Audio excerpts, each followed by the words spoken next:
Bismillahirrahmanirrahim. Assalamualaikum warahmatullahi wabarakatuh. Innal hamdalillah nahmaduhu wa nasta'inuhu wa nastaghfiruh wa na'udzu billahi min syururi anfusina wa min sayyiati a'malina may yahdihillahu fala mudhillalah wa may yudlilhu fala hadiyalah. Asyhadu an la ilaha illallah wa asyhadu anna Muhammadan abduhu wa rasuluhu la nabiyya ba'dah. Allahumma sholli wa sallim wa barik ala Muhammadin wa ala alihi wa ashabihi ajmain, amma ba'du. Segala puji bagi Allah yang dengan atas rahmatnya kita pada hari ini bisa kembali sama-sama belajar mengenai kajian Asmaul Husna dengan tema Al-Aziz, yaitu Allah yang Maha Perkasa. Dalam Quran surat Al-Fatir ayat 10 yang artinya, barang siapa menghendaki kemuliaan atau izzah, sesungguhnya kemuliaan itu adalah milik Allah Subhanahu wa taala. Nah, teman-teman, di sini ada 3 aspek ya yang menjelaskan mengenai makna dari Al-Aziz ini. Di mana 3 aspek ini, yang pertama adalah Al-Aziz, Allah yang Maha Perkasa itu ya, bisa diartikan sebagai zat yang penting dan tiada bandingannya. Kemudian yang kedua, aspek yang kedua, yaitu zat Allah sebagai zat yang sangat dibutuhkan. Dan yang ketiga, Allah sebagai zat yang sulit dicapai. Nah, jadi Asmaul Husna Al-Aziz ini ya, artinya itu mencakup 3 aspek ini. Yang pertama tadi, Allah sebagai zat yang maha penting, yang tiada bandingannya. Kemudian yang kedua, Allah sebagai zat yang maha dibutuhkan. Dan yang ketiga, Allah sebagai zat yang sulit dicapai. Ya, jadi di sini tentu saja Allah Subhanahu wa taala adalah zat yang sangat penting ya bagi kita, karena kita hadir ke muka bumi ini ya karena Allah yang menciptakan kita, kemudian Allah yang maha memelihara kita ya, kemudian Allah yang memberi kita rezeki ya, kemudian Allah yang senantiasa memberikan perlindungan, pertolongan ya, yang senantiasa memenuhi segala kebutuhan kita. Tentu saja sangat penting bagi hidup kita ya, dan tiada tandingannya ya. Jadi kita tentu saja harus senantiasa bergantung kepada Allah Subhanahu wa taala ya. Jadi apapun yang kita lakukan ya, tujuannya harus karena Allah Subhanahu wa taala, karena dialah yang maha segala-galanya untuk kita ya. Dialah yang maha penting bagi kita. Kemudian yang kedua ya, Allah yang maha mulia di sini atau Al-Aziz ya. Aspek yang kedua ya, zat Allah sebagai zat yang sangat dibutuhkan ya. Jadi walaupun sebanyak apapun manusia ya mungkin menjauh dari kita, tetapi ketika kita hanya berharap dan bergantung kepada Allah ya, maka insya Allah segala kebutuhan kita akan dicukupi ya. Karena apa? Karena kita sangat membutuhkan Allah Subhanahu wa taala ya, sebagai zat yang sangat dibutuhkan ya. Contohnya seperti kisah Maryam ya, Siti Maryam. Beliau adalah wanita yang suci gitu ya. Ketika beliau berada di dalam mihrab gitu ya, kemudian Allah mencukupi segala kebutuhannya ya. Apapun makanan, apapun ya, datang dengan izin Allah gitu ya, datang dengan dari berbagai jalan gitu ya, yang tidak disangka-sangka. Nah, itulah kalau kita hanya bergantung kepada Allah, pasti Allah berikan kecukupan ya. Allah akan penuhi segala kebutuhan kita gitu ya. Walaupun sebanyak apapun manusia menjauh dari kita, tapi kalau kita selalu bergantung kepada Allah, ya tentu Allah akan mencukupi segala kebutuhan kita. Jadi jangan pernah takut, jangan pernah ragu ya. Mintalah kepada Allah ya, yang maha segalanya, pasti Allah akan cukupi segala kebutuhan kita ya. Kemudian yang ketiga ya, aspek Allah sebagai Al-Aziz, yaitu bahwa zat Allah yang maha, zat yang sulit dicapai gitu ya. Maksudnya apa? Contohnya ya, ilmu Allah yang maha luas itu ya sulit dicapai gitu ya. Jadi sebanyak apapun ilmu yang dimiliki manusia itu baru setetesnya gitu ya, yang bisa kita dapat gitu ya. Tapi kalau ilmu Allah itu maha luas ya, jadi sulit dicapai oleh manusia ya. Begitupun kasih sayang Allah gitu ya, itu tidak terbatas, tidak terhingga ya. Kemudian kekuasaan Allah juga tidak terbatas gitu ya. Jadi kita tidak bisa sebagai manusia itu sulit untuk mencapainya gitu ya.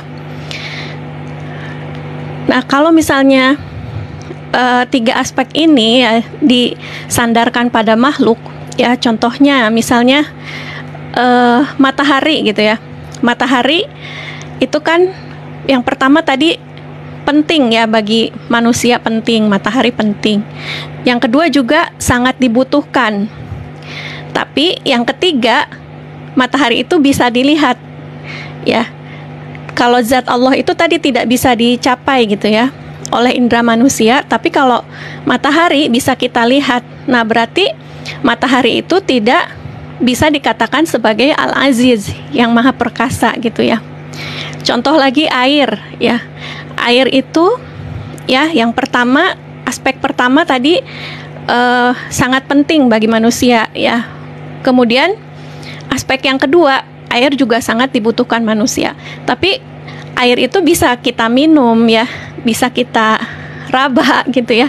Tapi kalau zat Allah itu tidak bisa kita capai oleh indera kita ya.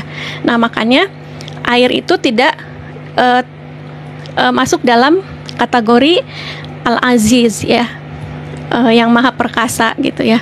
Jadi hanya Allah lah yang berhak menyandang nama Al-Aziz ini, yang maha perkasa, karena mencakup tiga aspek pengertian dari Al-Aziz yang maha perkasa tadi. Yang pertama, Allah sebagai zat yang maha penting, yang tiada bandingannya. Kemudian yang kedua, Allah sebagai zat yang sangat dibutuhkan. Kemudian yang ketiga, Allah sebagai zat yang sulit dicapai gitu ya. Nah, kemudian Al-Aziz ini ya, yaitu zat yang maha mengalahkan siapapun yang melawannya, dan dia tidak terkalahkan oleh siapapun. Tidak ada yang mampu melawan kehendaknya. Rasulullah SAW bersabda bahwa apabila semua makhluk berkumpul untuk menjatuhkan derajat orang yang dimuliakan Allah ya, orang itu tetap naik derajatnya. Demikian pula apabila semua makhluk ingin meninggikan derajat seseorang, akan tetapi Allah berkehendak merendahkannya, maka rendahlah orang tersebut. Semua upaya manusia untuk meninggikan orang tersebut menjadi sia-sia. Jadi yang maha menaikkan derajat seseorang manusia itu hanya Allah. Begitupun yang maha menjatuhkan seseorang manusia juga hanya Allah ya. Walaupun seluruh manusia berusaha untuk meninggikan derajat seseorang ya, tapi kalau Allah berkehendak untuk menjatuhkannya, maka jatuhlah orang tersebut gitu ya, walaupun seluruh dunia ingin menaikkan derajatnya ya. Contohnya ya, mungkin banyak dari koruptor gitu ya, yang bisa kita saksikan di layar televisi ya. Sepertinya dari kehidupannya itu sangat glamor gitu ya. Kemudian dengan berbagai harta yang dimilikinya gitu ya, dia merasa bahwa dengan harta itu bisa menaikkan derajatnya. Tapi suatu saat ketika Allah ingin menjatuhkannya, ya, kemudian mungkin hartanya itu diusut oleh KPK gitu ya, sampai ketahuan ternyata harta tersebut adalah hasil korupsi gitu ya. Jadi dengan berbagai macam cara, dengan uang yang dia miliki, ya, ingin lari dari mungkin jeratan hukum. Tapi kalau misalnya Allah berkehendak dia masuk penjara gitu ya, untuk mempertanggungjawabkan perilakunya, tentu tidak ada yang bisa menolongnya ya, kalau Allah berkehendak ingin menjatuhkan seseorang. Walaupun di awalnya itu koruptor itu ya, mungkin di mata manusia karena dengan harta yang dimilikinya, dengan jabatan yang dimilikinya, ya, semua manusia memuliakannya ya. Tapi di satu titik gitu ya, ketika memang sudah saatnya gitu ya, ternyata hartanya itu hasil dari korupsi gitu ya, kemudian ketahuan dan akhirnya masuk penjara ya. Jadi pada saat itu ya, Allah memang ingin menjatuhkan orang tersebut, dan manusia manapun walaupun berusaha ingin menaikkan derajatnya, tapi tidak ada yang bisa gitu ya. Nah, itulah salah satu bentuk kekuasaan Allah ya, bahwa Allah itu maha kuasa ingin jika sudah ingin menjatuhkan seseorang gitu ya. Walaupun seluruh manusia ingin menaikkan derajatnya ya, jika Allah berkehendak menjatuhkan, maka jatuhlah orang tersebut. Begitupun sebaliknya ya, jika ada seseorang yang Allah ingin angkat derajatnya, tapi seluruh manusia ingin menjatuhkannya ya, maka Allah berkuasa menaikkan derajatnya gitu ya, walaupun seluruh manusia berkehendak ingin menjatuhkannya.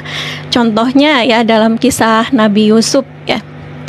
Dalam kisah Nabi Yusuf ya, karena saudara kandungnya itu iri gitu ya, punya rasa iri, dengki ya kepada Nabi Yusuf ya. Karena Nabi Yusuf itu sangat disayang oleh ayahnya ya, saudara-saudara kandungnya ini ada perasaan iri dan dengki gitu ya kepada Nabi Yusuf, sehingga saudara-saudaranya ini ya berencana ingin membuang Nabi Yusuf ya ke dalam sumur gitu ya.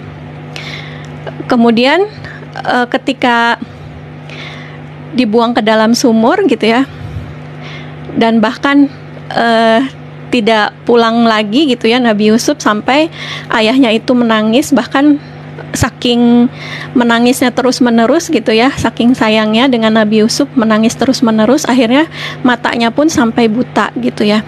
Nah, kemudian apa yang terjadi gitu ya, tidak disangka-sangka ya, ternyata di kemudian hari ya, Nabi Yusuf itu diangkat derajatnya oleh Allah menjadi seorang raja gitu ya. Siapa yang menyangka gitu ya, di kemudian hari Nabi Yusuf itu ya diangkat derajatnya oleh Allah menjadi seorang raja.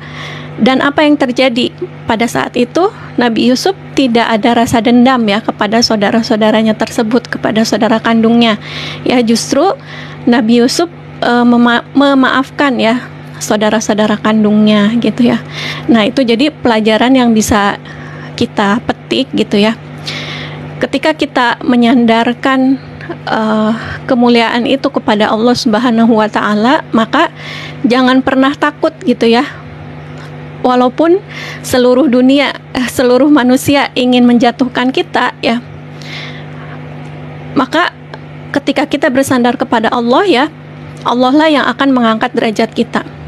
Ya, mungkin di sini teman-teman ada yang pernah punya pengalaman gitu ya,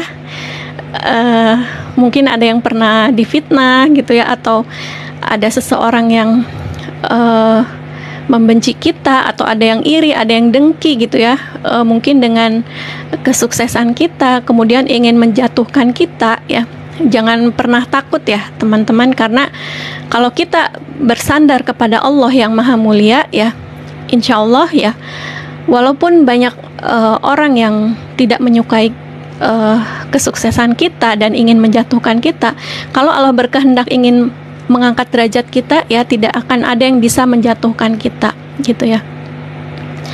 Karena banyak, mungkin ada juga gitu yang beberapa yang pernah punya pengalaman, ya mungkin punya teman gitu ya, awalnya berteman baik gitu ya, kemudian ketika kita berbuat baik dengan teman kita gitu ya, kemudian atau mungkin bisa dengan saudara kita, ya bisa dengan teman gitu ya, kemudian kita terus-menerus berbuat baik, ya karena kita ingin menolong orang tersebut gitu ya, ketika lagi dalam keadaan kesusahan. Nah, ketika orang yang kita tolong itu kemudian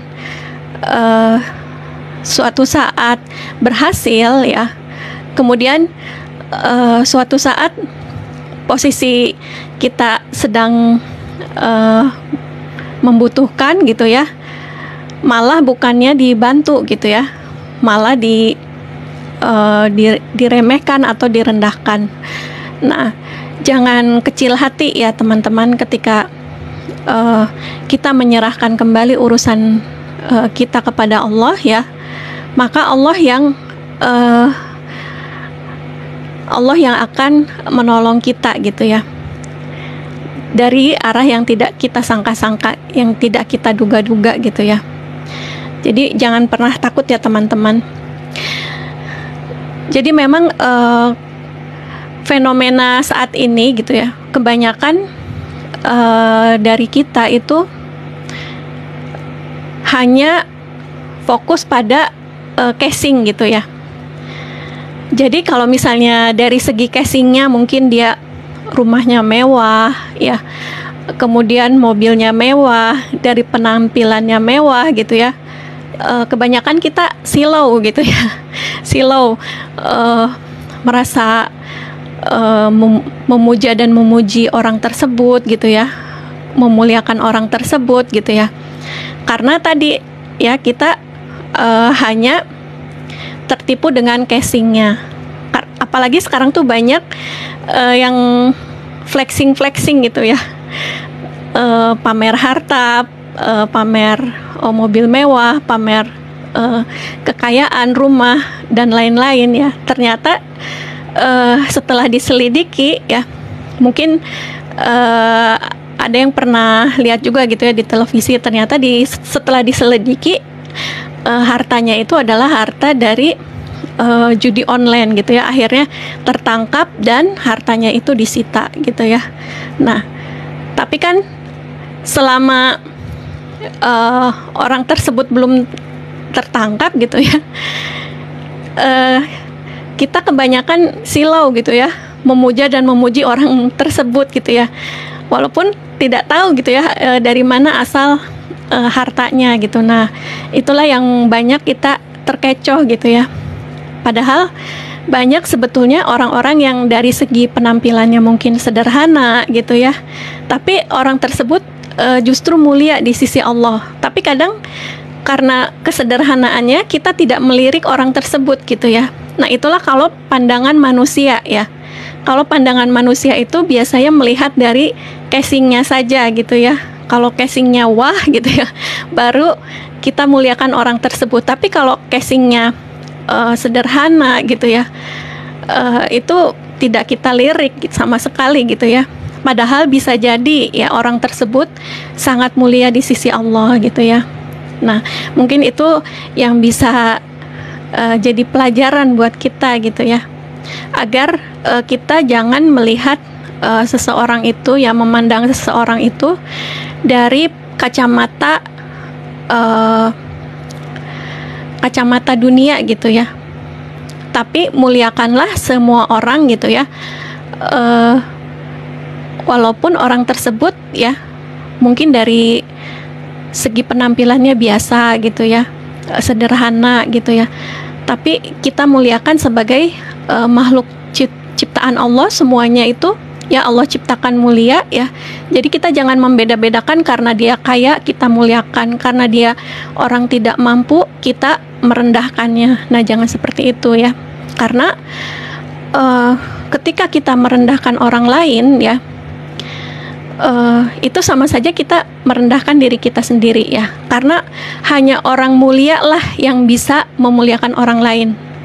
Ketika kita merendahkan orang lain berarti memang kita memiliki kepribadian yang rendah. Tapi ketika kita memiliki kepribadian yang mulia, kita akan mudah memuliakan orang lain ya, apapun level orang tersebut ya, mau dia orang kaya, mau dia orang sederhana, mau dia orang yang tidak punya ya, kita muliakan ya, karena memang Allah mengajarkannya seperti itu ya. Rasulullah pun mengajarkan kita untuk memuliakan orang lain gitu ya.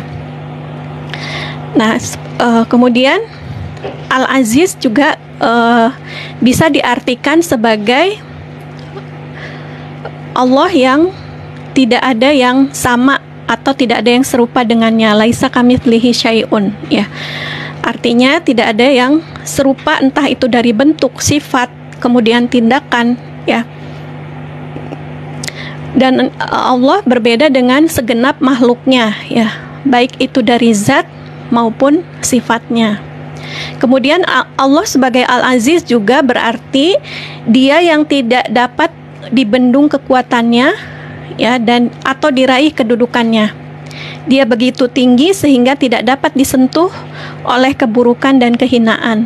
Dari sini kata Al-Aziz biasa diartikan sebagai yang maha mulia.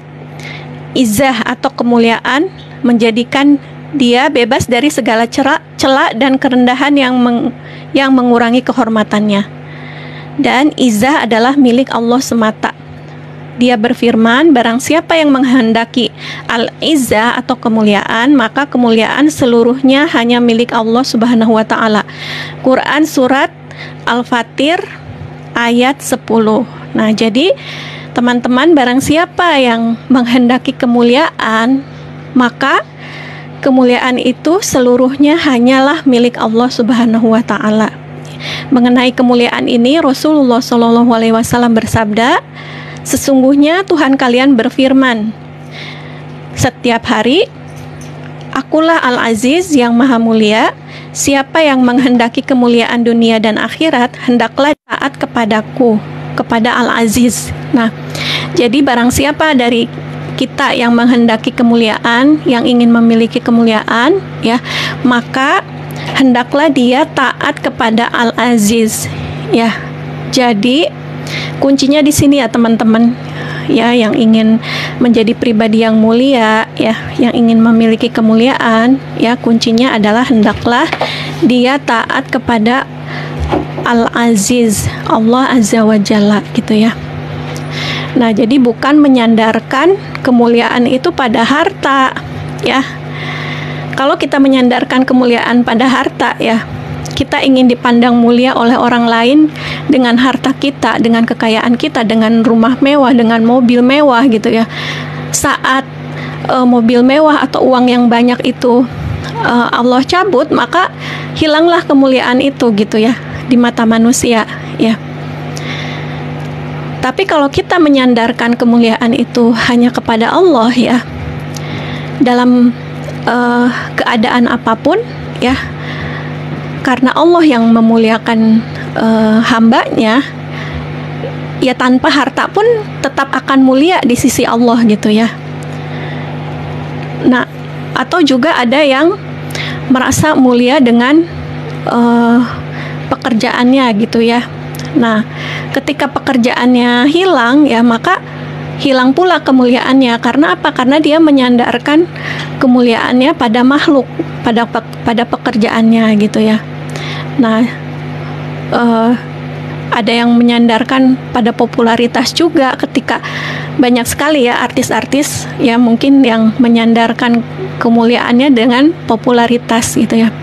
Makanya banyak juga dari artis-artis itu ketika sudah tidak populer ya, dia mengalami yang namanya sudah pudar gitu ya, masa keemasannya gitu ya, maka hilanglah kemuliaannya gitu ya. Karena apa? Karena dia menyandarkan kemuliaannya pada popularitas gitu ya. Yang istilahnya itu star syndrome ya.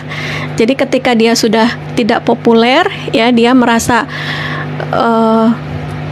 sedih gitu ya, karena yang dulunya orang itu setiap melihat atau bertemu artis tersebut ya pada masa keemasannya gitu ya, semua orang memuliakannya, bahkan minta tanda tangan gitu ya, bahkan segala hal itu sepertinya diberikan kemudahan-kemudahan gitu ya, dari sisi keuangan, dari sisi rezeki ya, dari segi fasilitas ya, sepertinya banyak kemudahan-kemudahan gitu ya. Namun pada saat popularitasnya itu sudah turun ya, akan kaget, pasti akan yang banyak yang kaget gitu ya, karena orang itu sudah tidak peduli lagi gitu ya. Pada saat dia sudah tidak populer, orang tidak peduli lagi siapa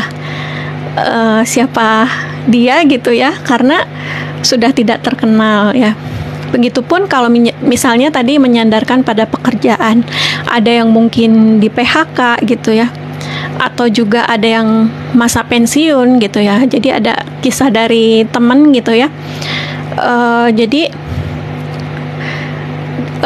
di lingkungannya itu ya banyak para pegawai yang sukses gitu ya. Nah, ketika saat dia menjabat sebagai pegawai di perusahaannya gitu ya, jadi semua bisa dibeli gitu ya, rumah mewah, kemudian kendaraan mewah ya, kemudian jalan-jalan dan lain sebagainya. Pada saat itu dihargai, dihormati karena jabatannya mungkin di kantor gitu ya, karena pekerjaannya gitu ya. Nah, pada saat pensiun ya kaget gitu ya, karena ternyata setelah pensiun ya, kemudian tidak punya penghasilan lagi ya, aset-asetnya juga dijual gitu ya. Maka pada saat itu banyak orang-orang yang tidak memandangnya lagi gitu ya, tidak menghargainya lagi. Nah, itu kaget gitu ya. Itu kalau misalnya tidak menyandarkan kemuliaan pada Allah Subhanahu wa taala, tapi menyandarkan pada makhluk gitu ya, pada pekerjaan. Kalau tadi artis-artis mungkin pada popularitas ya, kemudian ada juga yang menyandarkan pada pekerjaan, ada juga yang menyandarkan pada harta benda gitu ya. Ketika harta bendanya itu diambil ya, kaget gitu ya. Yang tadinya dihargai karena kendaraannya mewah, karena rumahnya mewah ya, pada saat kondisi di bawah, orang tidak meliriknya lagi ya, maka akan down gitu ya. Nah, itu kalau tidak menyandarkan kemuliaan pada Allah Subhanahu wa taala. Tetapi ketika kita menyandarkan kemuliaan pada Allah Subhanahu wa taala ya, maka dalam kondisi apapun ya, kapanpun, dimanapun ya, kita tetap ridho ya dengan kondisi apapun ya, insya Allah ya, Allah yang maha memuliakan gitu ya. Kemudian spirit,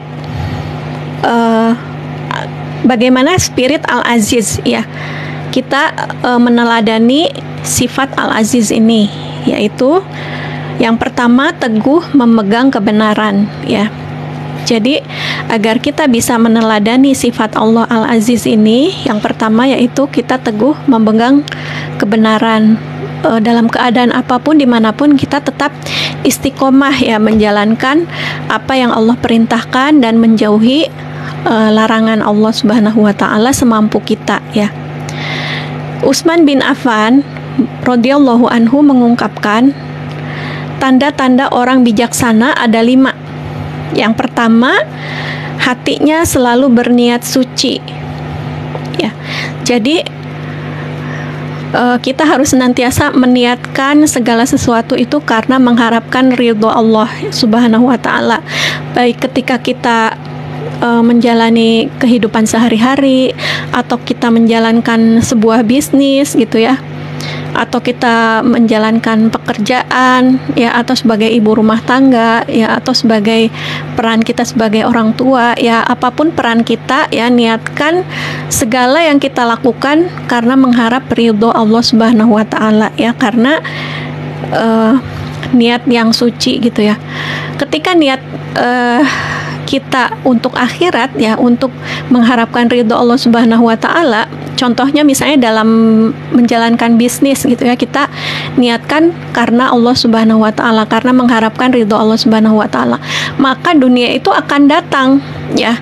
Tapi ketika niat kita hanya niat dunia saja, niat kita menjalankan bisnis hanya karena agar kaya, agar sukses saja ya, tidak melibatkan ridho Allah gitu ya, maka yang kita dapatkan ya hanya dunia saja gitu ya, tapi ridho Allahnya kita nggak dapat gitu ya. Tapi kalau kita niatkan kita menjalankan bisnis misalnya ya, karena mengharap ridho Allah ya, maka ridho Allahnya dapat, dunia otomatis dapat. Jadi kita dapat dua-duanya ya, dunia dapat dan akhirat pun dapat gitu ya. Jadi selalu niatkan apa yang kita lakukan, yang pertama itu karena mengharapkan ridho Allah Subhanahu wa taala ya. Kemudian yang kedua ya, tanda orang bijaksana yang kedua yaitu lidahnya selalu basah dengan zikrullah ya. Setelah kita niatkan segala aktivitas kita karena Allah Subhanahu wa taala, karena mengharap ridho Allah, yang kedua selalu basahi lidah kita, lisan kita dengan perbanyak zikrullah ya. Boleh zikir setelah sholat yang 5 waktu ya, boleh zikir pagi dan petang, atau zikir apa saja ya yang bisa kita lakukan kapanpun dimanapun. Namun sebaik-baik zikir ya, afdhalu dzikru fa'lam annahu la ilaha illallah. Jadi sebaik-baik zikir yaitu kalimah la ilaha illallah ya. Nah, untuk zikir la ilaha illallah ini ya, itu sebaiknya teman-teman ya bisa mencari gurunya ya yang tepat gitu ya, untuk dibimbing gitu ya. Nah, karena kalau dalam ilmu tasawuf ya, mungkin teman-teman ada yang mengetahui juga ya. Jadi ada zikir thariqah gitu ya, zikir la ilaha illallah. Nah, namun harus ada gurunya, harus ada pembimbingnya. Kalau di Tasik itu ada ya pesantren yang mengajarkan zikir kalimah la ilaha illallah, yaitu pesantren Suryalaya ya. Nah, di situ ada bimbingan tata caranya, ada gurunya, ada bimbingan tata cara bagaimana melakukan zikirnya, misalnya setiap sholat bagaimana caranya, atau dalam seminggu sekali gitu ya, ada zikirnya juga. Nah, itu perlu bimbingan ya, agar apa perlu bimbingan ya, agar zikir yang kita lafalkan itu ya bukan hanya di lisan saja, tapi meresap sampai ke jiwa kita ya. Nah, kalau zikir yang ada bimbingan itu ya, sanadnya, silsilahnya itu sampai ke Rasulullah gitu ya. Jadi dari guru, dari kita dapatkan ijazahnya dari guru, kemudian guru tersebut ya dari gurunya lagi, guru tersebut dari gurunya lagi, terus ya sanadnya tersambung sampai Rasulullah. Nah, itu yang harus kita cari ya, guru yang mengajarkan kita zikir la ilaha illallah, karena itulah sebaik-baik zikir ya, afdhalu zikru fa'lam annahu la ilaha illallah. Jadi sebaik-baik zikir adalah zikir la ilaha illallah. Kemudian tanda orang yang bijaksana yang ketiga yaitu kedua matanya senantiasa menangis karena penyesalan terhadap dosa. Nah, jika kita ya tidak pernah menangis karena dosa ya, berarti hati kita keras gitu ya. Tapi ketika hati kita lembut ya, pasti kita akan lebih sensitif ya dengan dosa gitu ya. setelah kita berbuat dosa, kita menyesal ya, kemudian kita bertobat dan berjanji untuk tidak melakukannya lagi gitu ya. Tapi kalau misalnya di dalam hati kita sudah keras ya, melakukan, jangankan dosa kecil ya, dosa besar pun ya sudah berasa biasa-biasa saja gitu ya, tidak ada penyesalan. Nah, itu jika hatinya sudah keras. Nah, maka dari itu ya, mohon kepada Allah ya, agar Allah melembutkan hati kita ya, sehingga hati kita lebih peka, lebih sensitif ya, jika melakukan dosa sekecil apapun ya, kita segera beristighfar, segera menyesalinya gitu ya, dan berjanji untuk tidak melakukannya, kemudian menggantinya dengan perbuatan dosa atau keburukan yang sudah kita lakukan, kita ganti dengan perbuatan-perbuatan baik ya, untuk menutupi perbuatan atau kesalahan yang sudah kita lakukan. Nah, itu ya. Kemudian yang keempat ya, tanda orang yang bijaksana yang keempat yaitu segala perkara dihadapinya dengan sabar dan tabah. Nah, jadi apapun yang kita hadapi ya, kita hadapilah dengan sabar dan tabah ya. Karena insya Allah kalau kita bergantung ya dengan Allah Subhanahu wa Ta'ala, pasti akan ada pertolongan dari Allah ya, sesulit apapun yang kita hadapi ya, insya Allah ya, Allah akan menolong kita. Dan yang kelima ya, tanda orang yang bijaksana yaitu mengutamakan kehidupan akhirat daripada kehidupan dunia ya. Jadi dunia itu kita kejar, itu niatkan juga untuk akhirat ya. Maksudnya gimana ya? Contohnya ketika kita menjalankan bisnis ya, itu kita niatkan tadi karena mengharap ridho Allah ya. Jadi ridho Allahnya kita dapat ya, dunia juga kita dapat gitu ya. Tapi kalau kita hanya mengejar dunia saja, akhiratnya kita tidak dapat ya. Kalau kita hanya meniatkan bisnis untuk kekayaan, ya kita mungkin bisa kaya, tapi belum tentu kita mendapatkan ridho Allah, karena niatnya saja sudah di dalam hati kita hanya untuk dunia ya, berarti kita hanya dapat dunia saja. Tapi kalau di dalam hati kita niatkan karena mengharap ridho Allah ya, jadi ridho Allahnya kita dapat, dunia pun pasti mengikuti gitu ya. Nah, jadi utamakan kehidupan akhirat daripada kehidupan dunia ya. Insya Allah kalau kita niatkan karena Allah ya, dalam menjalankan bisnis misalnya ya, dunianya dapat, akhirat pun dapat gitu ya. Karena mungkin ada juga yang salah persepsi gitu ya, mengejar akhirat kemudian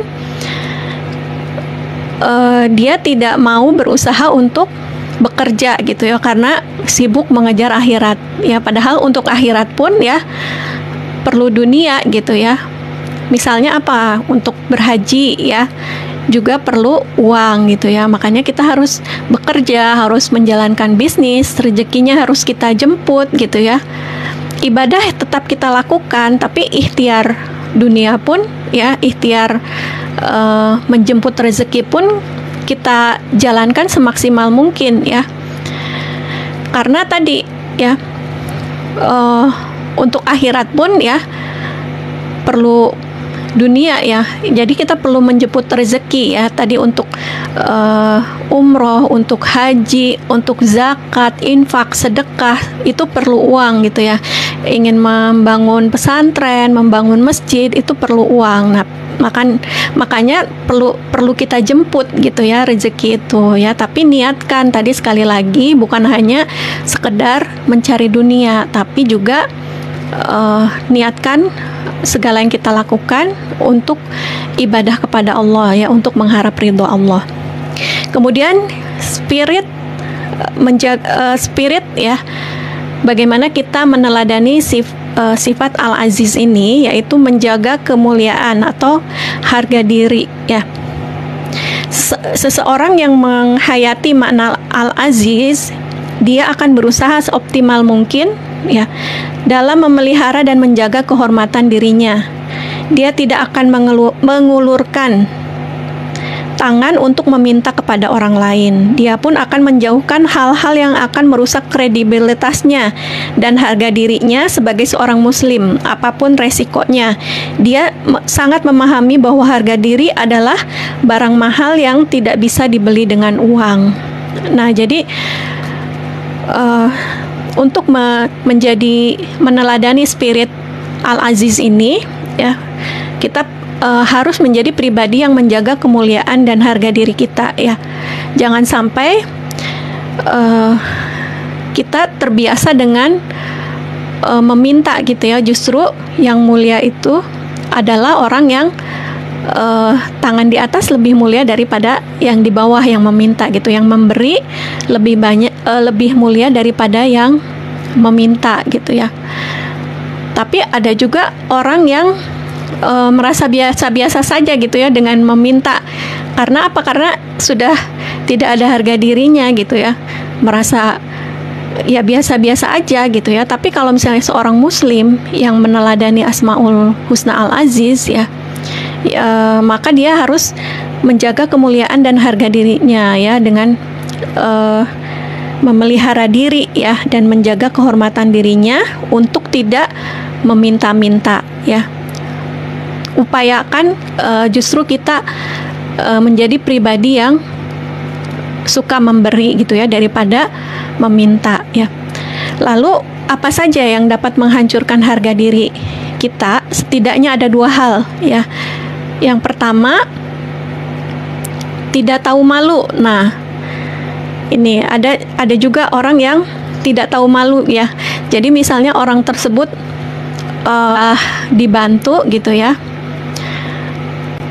Ada juga misalnya seseorang yang pengangguran ya, kemudian numpang hidup ya, tapi merasa biasa-biasa saja gitu ya.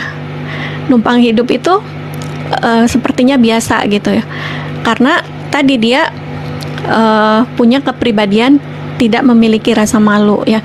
Harusnya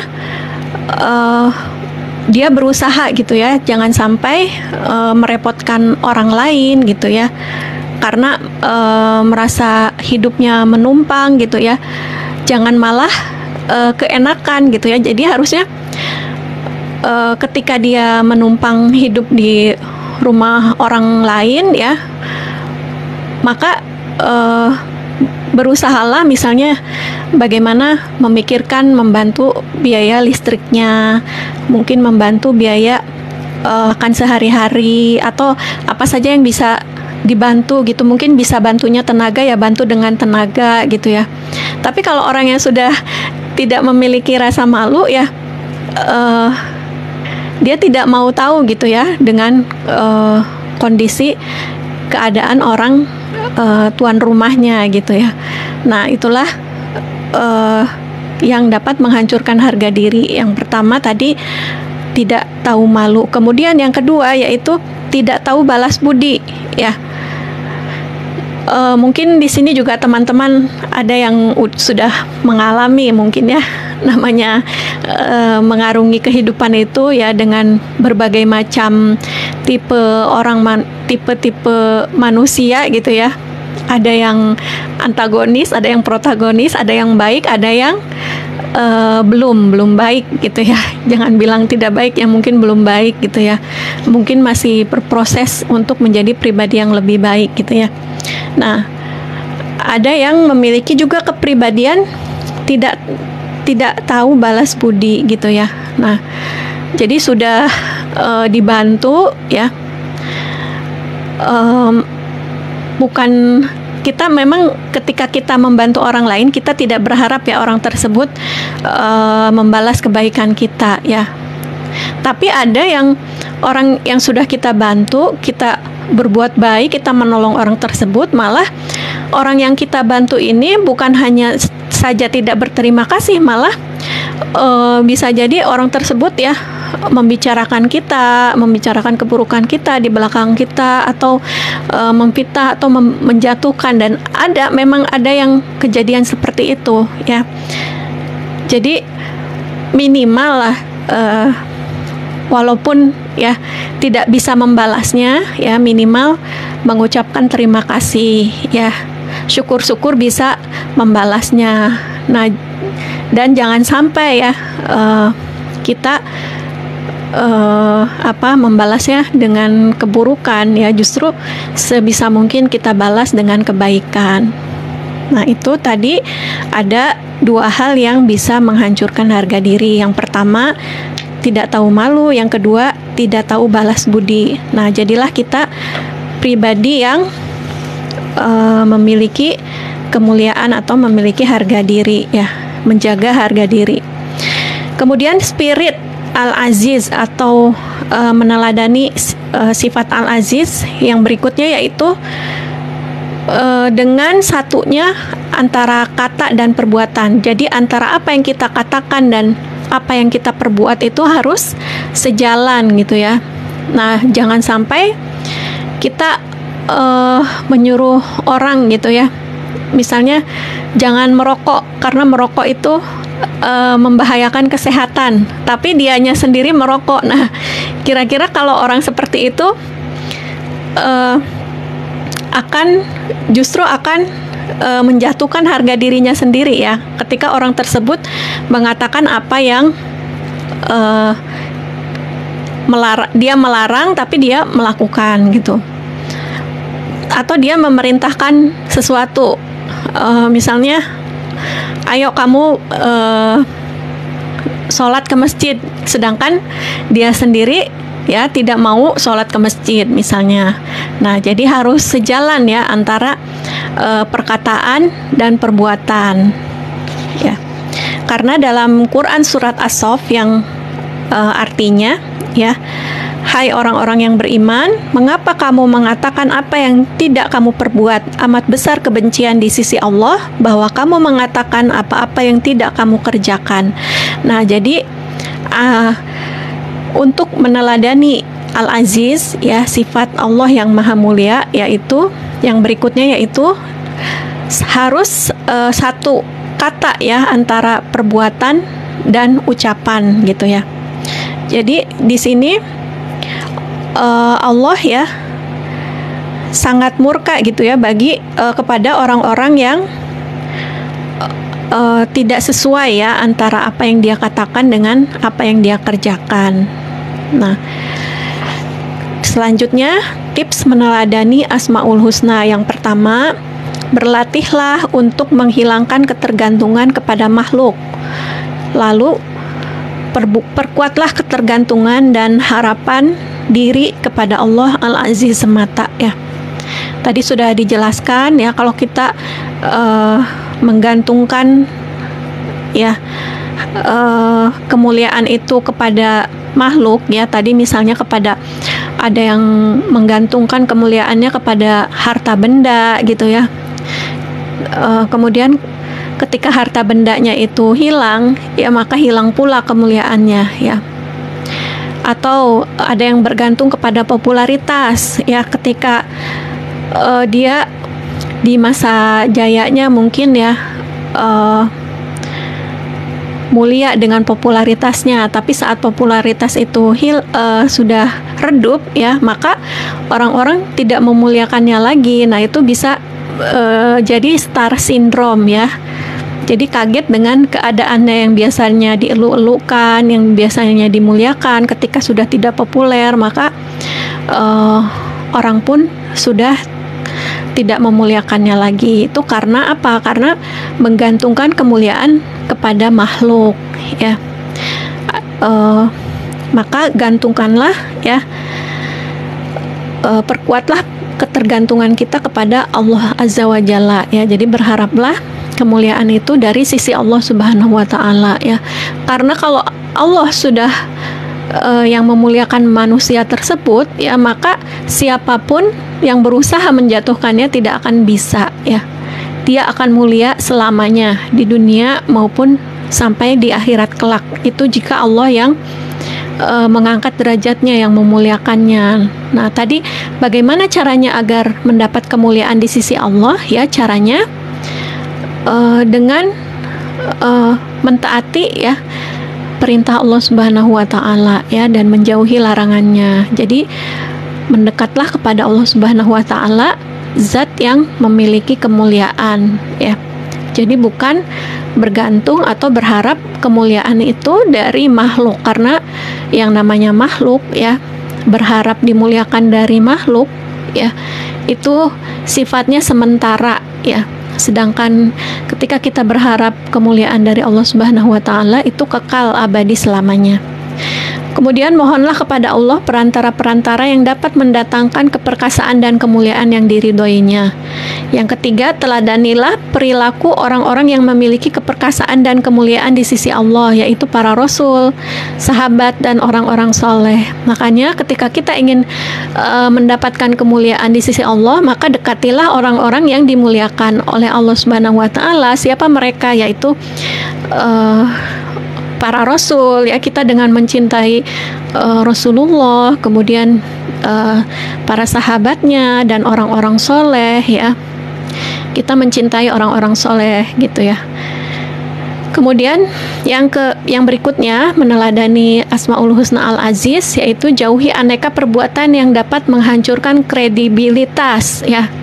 Tadi contohnya tidak tahu malu, kemudian tidak tahu balas budi, kemudian ya yang bisa menjatuhkan kredibilitas juga tidak sesuai antara ucapan dan perbuatan ya, antara apa yang dikatakan dengan apa yang dilakukan. Jadi kalau kita ingin memiliki kredibilitas, kemuliaan, maka lakukanlah sebisa mungkin apa yang sudah kita ucapkan gitu ya. Jadi harus selaras antara ucapan dan perbuatan. Kemudian yang berikutnya, meneladani Al-Aziz atau Allah yang Maha Mulia. Jadikan apa yang kita mohonlah kepada Allah ya, agar diri kita diberi kekuatan dan keteguhan dalam memegang dan menetapi kebenaran serta menjauhi kesesatan dan kemunafikan. Nah, mungkin itu saja materi kajian kita pada hari ini ya, Asmaul Husna Al-Aziz ya. Mudah-mudahan kita menjadi pribadi-pribadi yang mulia dengan senantiasa taat kepada Allah Subhanahu wa taala, sang pemilik kemuliaan ya. Itu jadi kuncinya ya, kita menyandarkan kemuliaan itu kepada Allah Subhanahu wa taala, agar kemuliaan yang kita dapatkan abadi, bukan hanya di dunia saja tapi sampai akhirat kelak gitu ya. Jika kita menyandarkan kemuliaan itu kepada makhluk, kepada benda, kepada popularitas, kepada jabatan, kepada pekerjaan, kepada harta benda, itu sifatnya sesaat ya. Di saat apa yang kita sandarkan itu hilang, maka hilang pula lah kemuliaannya.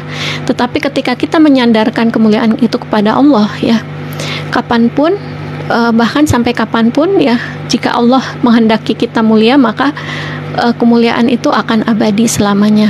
Mudah-mudahan ya, kita mengharap kepada Allah Subhanahu wa taala agar Allah menjadikan kita pribadi yang mulia.